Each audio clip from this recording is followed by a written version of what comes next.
7 বছর ধরে অকেজো হয়ে আছে কুড়িগ্রামের উলিপুরের তবকপুর ইউনিয়নের দুটি ব্রিজ।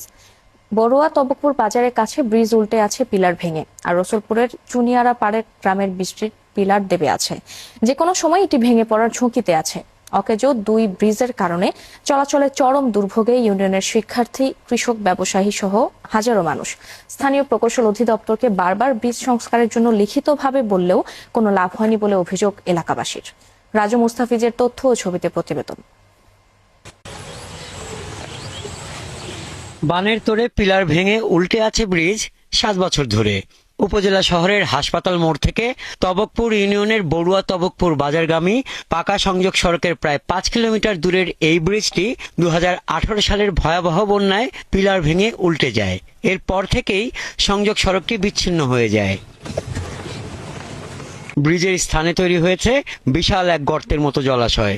দুই পাশের প্রায় 1 একর আবাদি জমি নষ্ট হয়েছে। মানুষজন বাধ্য হয়ে গ্রামের ভেলায় কিংবা কৃষি জমির আইল ধরে বিপজ্জনকভাবে পারাপার হচ্ছে। অন্যদিকে একই ইউনিয়নের রসুলপুরে চুনিয়ারপাড় ব্রিজ দেবে গেছে। পুরো ব্রিজে ফাটল ধরেছে, ব্রিজের মাঝে গর্তের সৃষ্টি হয়েছে। যে কোনো সময় ভেঙে পড়ার শঙ্কা রয়েছে ব্রিজটির। শুষ্ক মৌসুমে ইউনিয়নবাসী কোনোভাবে চলাচল করলেও বর্ষা মৌসুমে পারে না। পাবলিক, ছাত্র ছাত্রী খুব বিশৃঙ্খলা, মানে খুব একটা বিপদে পড়ে গেছে।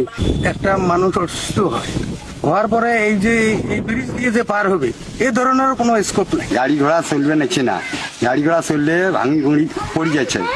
আমরা হাত ধরিয়ে তুলি দেই গাড়ি, কতজন মানুষ মারা গেছে এখানে।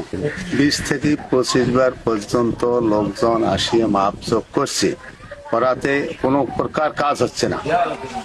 আমাদের বলে তো সামনে হবে। ব্রিজ দুটি সংস্কারের জন্য নতুন করে প্রস্তাব পাঠানো হয়েছে জানিয়ে উপজেলা প্রশাসন বলছে, বরাদ্দ পাওয়া গেলে দ্রুত কাজ শুরু করা হবে। ব্রিজগুলো যখন ভেঙে গিয়েছিল, ভেঙে যাওয়ার পর থেকেই আমরা অনেক তৎপরভাবে কাজ করেছি এবং এটার প্রস্তাব আমরা সাপোর্টিং রুরাল ব্রিজ প্রকল্পে আমরা পাঠিয়েছি এবং এটা ধাপে ধাপে আমাদের প্রক্রিয়াধীন রয়েছে।